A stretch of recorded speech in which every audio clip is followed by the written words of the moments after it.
Hello, howdy, and happy Monday. We're back here at Monday Market 15, the 15-minute show that takes God knows how long. I don't know, 30, 45, maybe an hour. Just sit back, relax, and we'll take you on a journey. Enjoy the ride.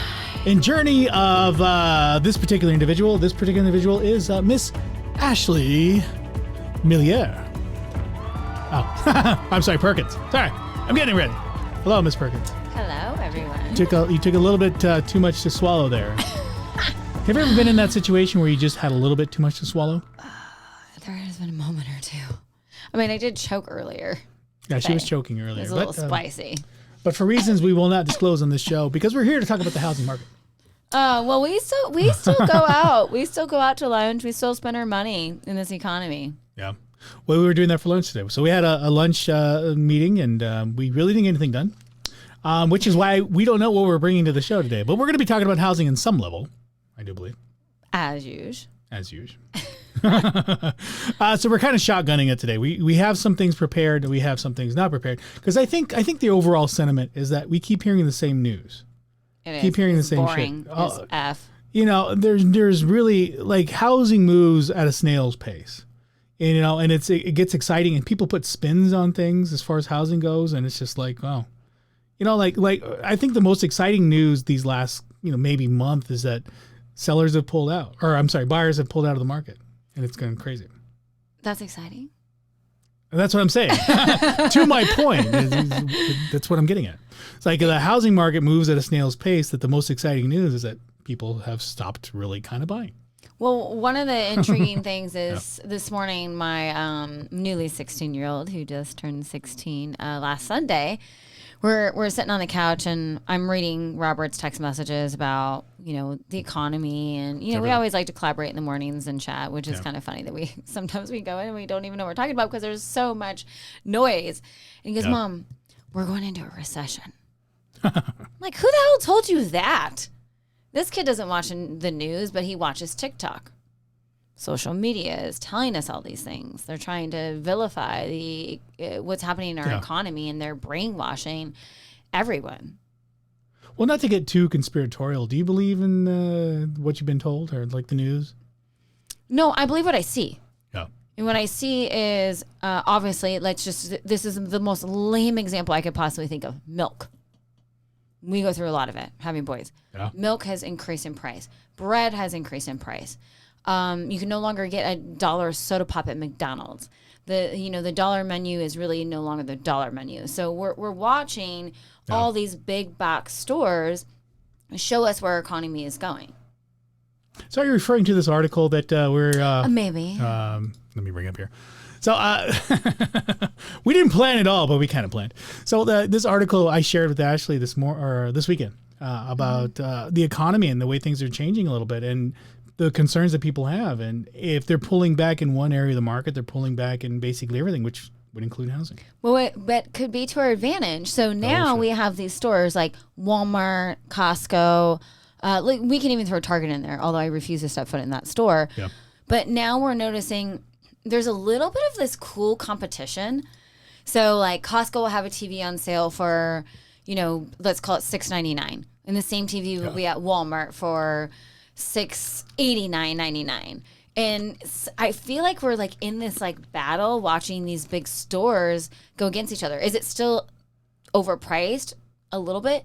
Sure. But then there's also other items that are dramatically dropping because people are no longer purchasing them. So let's say, for instance, like nobody goes to an office anymore. We're all buying, like, this is a Walmart t-shirt. Literally, this is her office attire, and this is my office attire from this point forward. So now that people are buying certain products based upon our economy, those items are actually becoming a little bit less costly because there's more competition. Are you kind of like referring back to housing too, or? Well, right, exactly. So now let's go to the housing market. Yeah. And that's obviously what this show is about, not just the economy, but our economy is affecting our housing. So, for example, you have a property that, could be, it's a beautiful, great property. It could be at X dollars. However, nobody is really looking at it anymore because there's also another house that's equally as wonderful that might be a little bit less. Well, now this one, now we're like, oh, do we go a little bit less? Oh, do we go a little bit less? And this is how this whole trickle effect happens. Well, do you think it goes back to like, hey, these environments where things are just overpriced, when you go to like leaving lunch today was like nearly $100, like you realize these things, it's like, well, maybe I should pull back a little bit because things are just expensive. And maybe I don't need that 2-story house with the grotto pool and like the RV gate. Can I really make do with just basic stuff?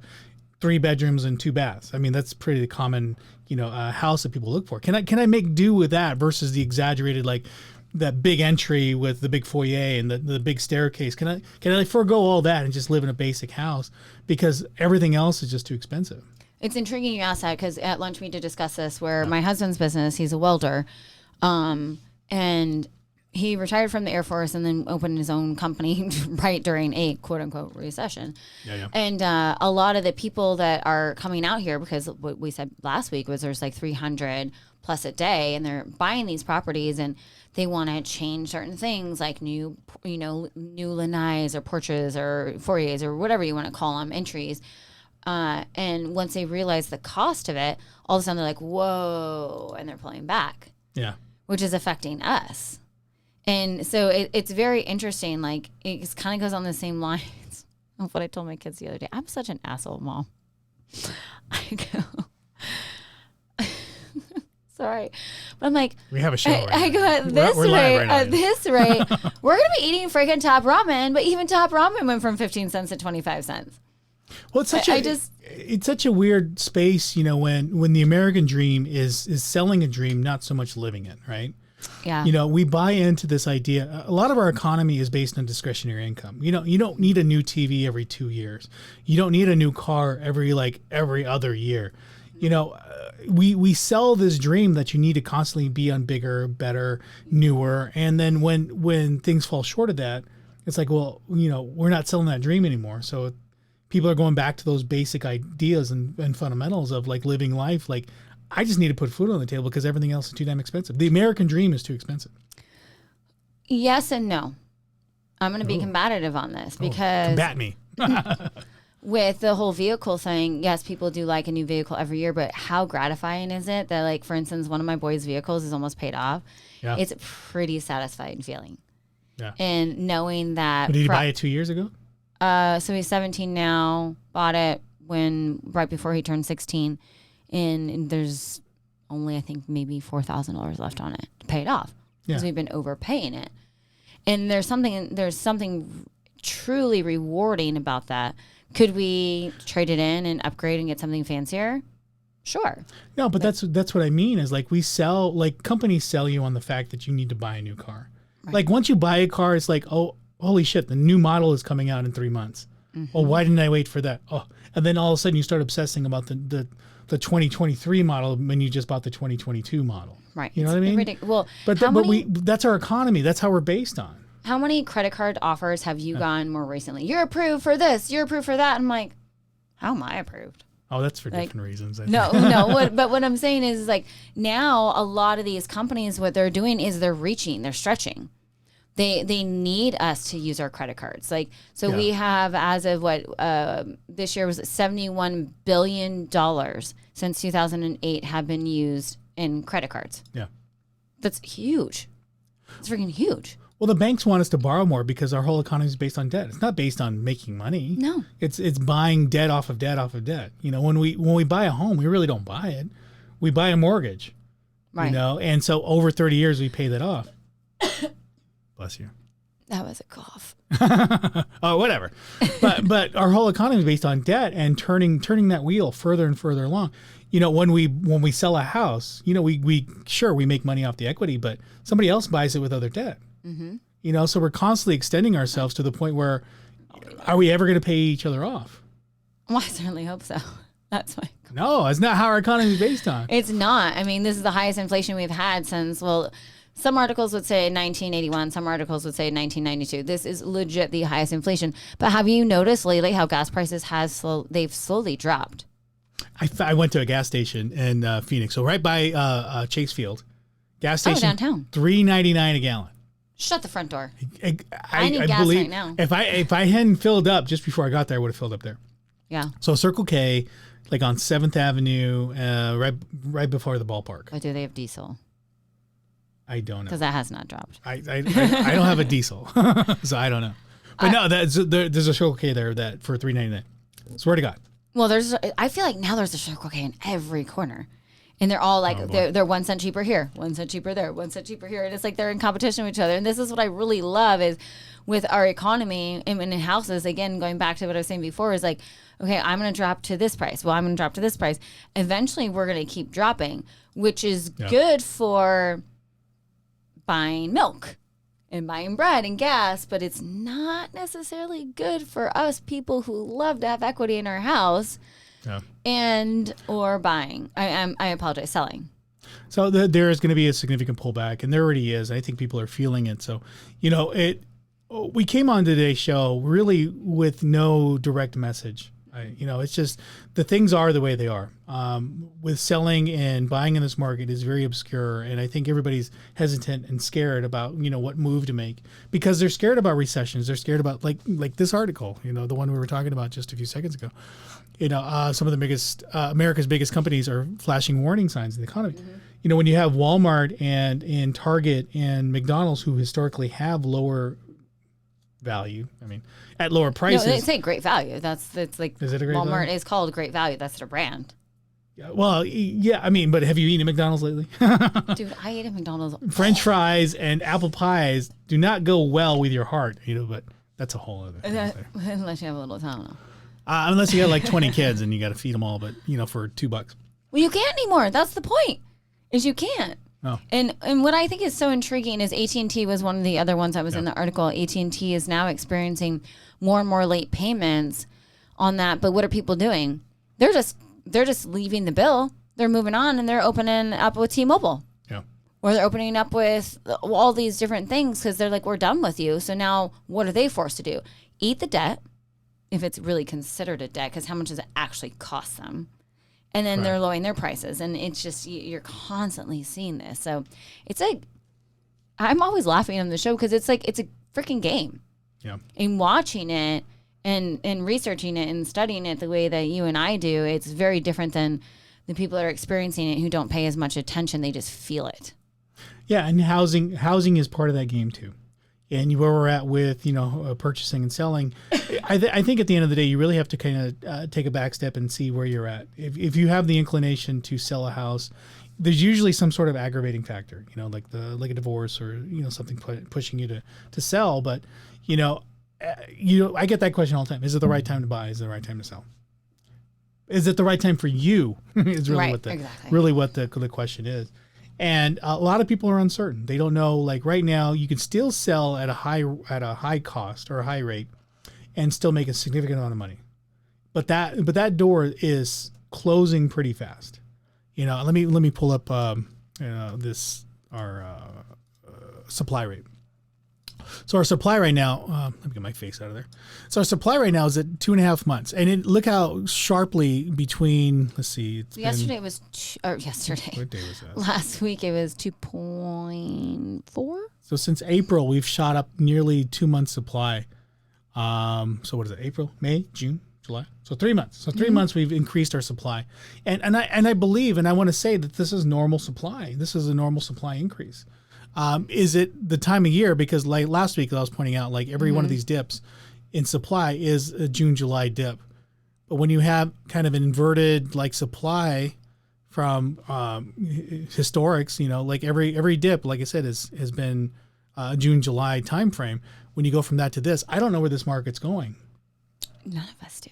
So if you follow this dip and see that there's a significant increase over the next couple months, I can almost guarantee that this is going to go up to about 6 months supply in just a matter of 2 months. And it's just normal supply coming on the market. Well, so you have buyers just pulling back. And go to our I call it the gas gauge one. Oh, the gas gauge one? Oh my God, hold on 1 second. Yeah.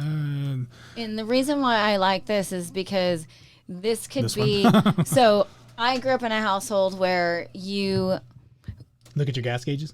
You did, but what my grandfather, who owned an auto body shop for over 30 years, he said you always want to let it go down to the red. So when you filled back up, you got rid of all the old dirty gas that was in there. But a lot of people think they need to be right where that yellow is and then keep filling up. No. Well, it gets sometimes scary we in the have red. to. It does, but guess what? Sometimes the scarcity resets it all. So point is, a recession might be scary, but it will create, in my opinion, and again, this is just my opinion, a new balanced market.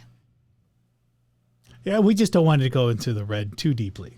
Well, no, nobody wants to run out of gas. Because you do have on this market index, basically what this market index reflects is it's a seller's market still. The green means seller's market, red means buyer's market. And you can see in the demand index, we've pulled back significantly than when we started this year. We've been watching this thing every week, and we've pulled back on this little green bar right here. We've pulled back tremendously up until red. I mean, this is just a colored index, so it kind of gives you an idea. Where yellow is a balanced market. We don't have balanced demand, so when we have negative demand, we're going to have positive supply, and this green bar has been increasing. So we're getting into a market where it's more balanced. But unfortunately, I think at the end of the year, we're going to be unbalanced in the supply area. Yeah. Which on a buyer side, that is significant opportunity. It is. And these investors are waiting. well, You're an investor, right? relatively. So, but I've been thinking outside the box, though. I've been looking in areas that actually over the weekend met a gentleman in Sedona he owns 52 properties from here to California, and he was chatting and he said, this is actually really freaking funny. He goes, have you heard of Cornville, Arizona? Aren't you from Cornville? And I go, yes, sir. I've heard of Cornville, Arizona. My family lives there still in Cottonwood.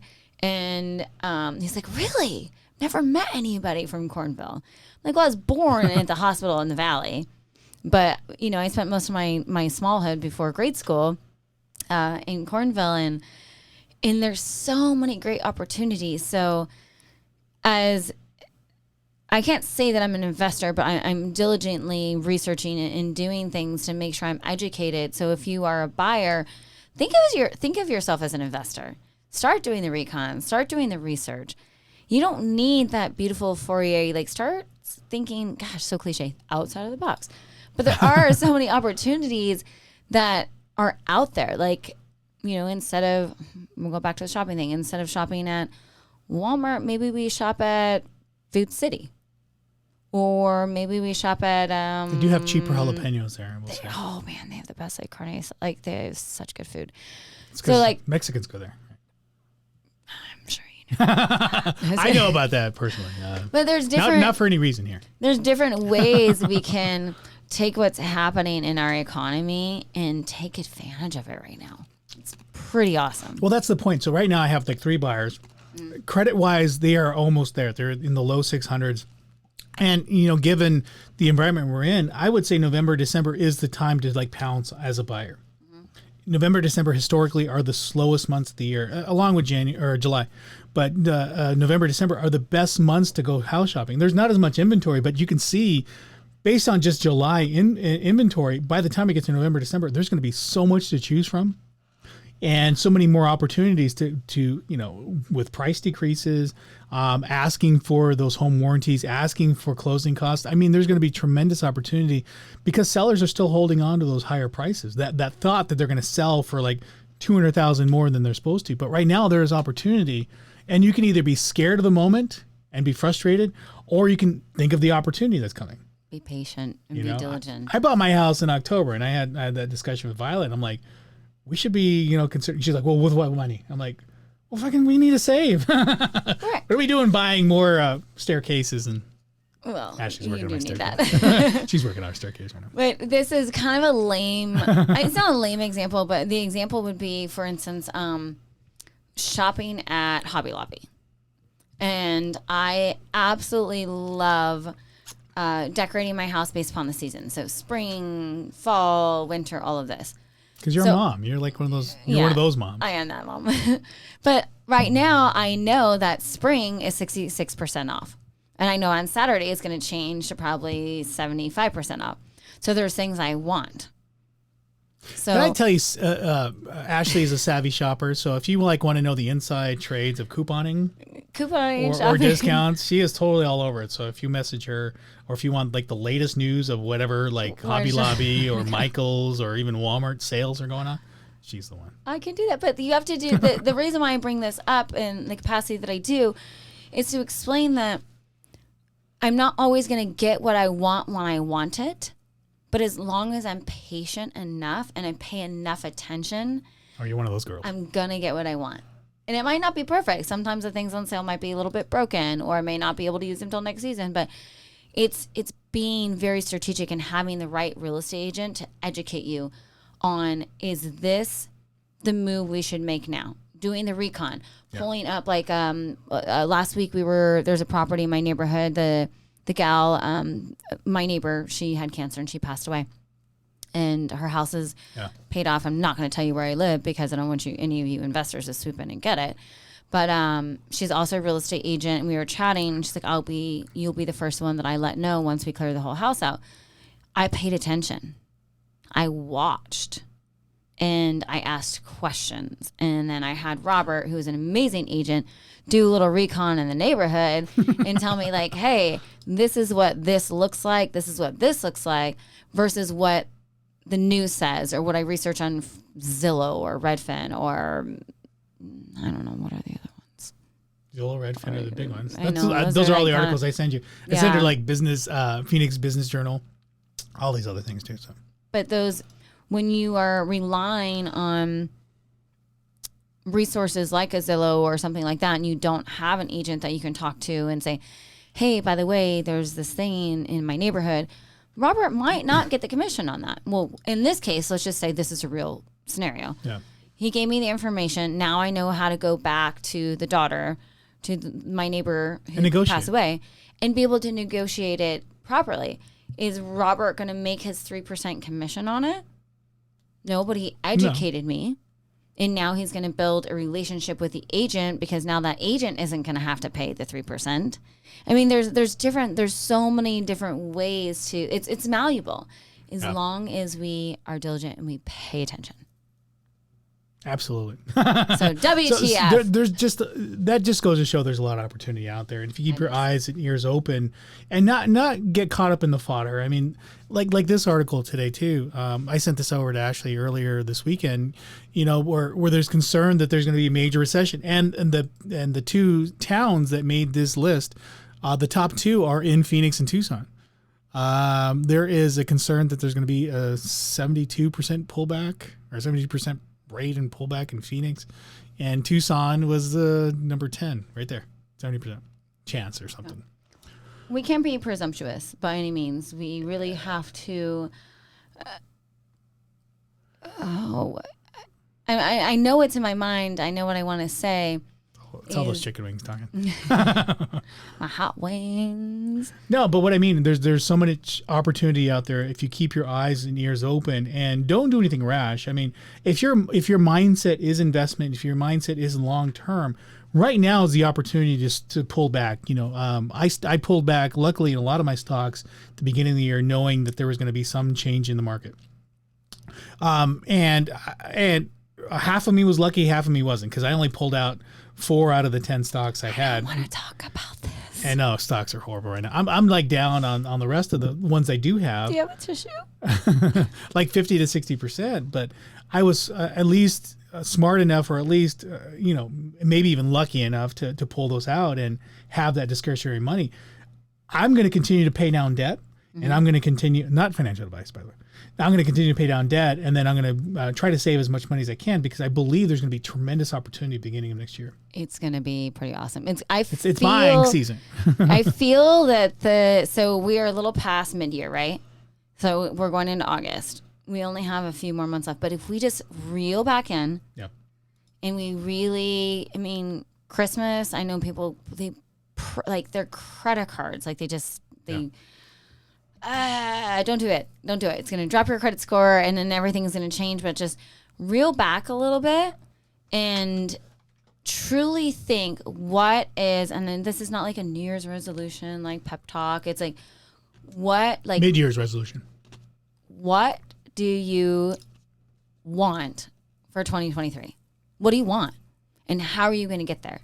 Well, it goes back to the original discussion, right? It's like everybody wants the yacht. Everybody wants the picture off the beach and the sunset, the vacation, but nobody really wants to do the work. But also the work also means taking the chances, and like I said, looking for the opportunities. Everybody wants to be handed a gift, and they feel like they're owed something. I don't know. I come across that a lot, but nobody wants to do the work. And the reasons there are some people who are successful in this business, in real estate, is because they take those chances and they seize those opportunities. They don't let fear kind of get in the way of it. Yeah. And right now there's just so much fear, and fear means opportunity. FOMO. Yeah. I mean, just fear right now means opportunity. So a lot of the sellers right now are hesitant to lower their prices, but give it another 3 or 4 months on market, and they see those 6 months. Best time. So for people out there right now, if you see a house, and you will see it pretty soon, when you see a house on market for nearly 6 months, you have not only a motivated seller, but you have a motivated agent to sell that house. Otherwise, they could potentially lose that listing. We looked when we were looking last week. Yeah. There in this particular area where I was speaking of, and there are some houses that are in the market for 36 days, 48 days. If you're seeing that, you as a buyer have a lot more negotiation power, and the sellers, unfortunately, you're gonna have to kind of, what's the word I'm looking for with trying to be really nice? I don't know. I wasn't listening. I was pulling up a chart. The sellers. So if you see a house on the market for, let's just call it 45 days. That's what I was pulling up. Yeah, and the sellers, Look at this they're really going to have to kind of accept it. So, but that's not the word I'm looking for. My words are skipping me right now. So I pulled up days on market right now. So days on market has been increasing since May. And you can see in July, we're looking at about 30 days on market. And this is average right now. Our peak basically was in May, where we're 24 days on market on average. So as we increase, as we get into 30 days, you're going to continue to see that expand and grow even further. Yeah. I mean, based on this chart, the worst of it we've seen is 76 days. So what is that, 2.5 months? Yeah. On market. So, I mean, these sellers get antsy. When somebody puts their house to list on the market, they want to sell it. It's not like they want to sit there and watch it. But again, for you buyers out there, for you opportunists, those are the ones you want to jump on. Those are the ones you want to jump on where somebody's hesitant. And then again, I think we're going to get into an environment where listings are going to last up until 5 to 6 months, especially when you get into January. If you have a seller who's selling their home through the holidays, and this is one thing I always tell the people who are considering selling around the holidays, if you list it in November, I can almost guarantee it won't even sell until January. Or you're going to be that person that doesn't think that, and then all of a sudden you have to move out the day before Christmas and pack up your Christmas tree and go. Absolutely. but those are the best opportunities, especially around Christmas. You get somebody who is really hesitant and they're in the position where they want to sell, and they're in the middle of Christmas, 4 or 5 months on market. That's the best time to buy. I don't know what rates are going to be. That's just overall as far as price, being able to negotiate. That's what I mean by best time to buy. But you do have to consider. I got a note. We have a breaking news that we must end the show. But again, I would say, again, the best opportunities, not always the best time to buy, but the best opportunities happen in November, December. They do. So did you have anything else, Ms. Miller, while we wrap up the show today? I think that... What is the word of the day? Oh, she has an emergency. I just have to pee really bad. I really do. I was trying to be coy about it and be a little bit nice, but Ashley has to pee. So we have to end the show. We're at 30 minutes. Exactly. Yes. So join us next week, Monday Market 15, the 15-minute show that takes way too long. And but tell us what you want to hear about. Yeah, and leave notes, leave comments, and we'll get to them next week as we go along. So drop a line. We'll catch you guys next time. Later. See you.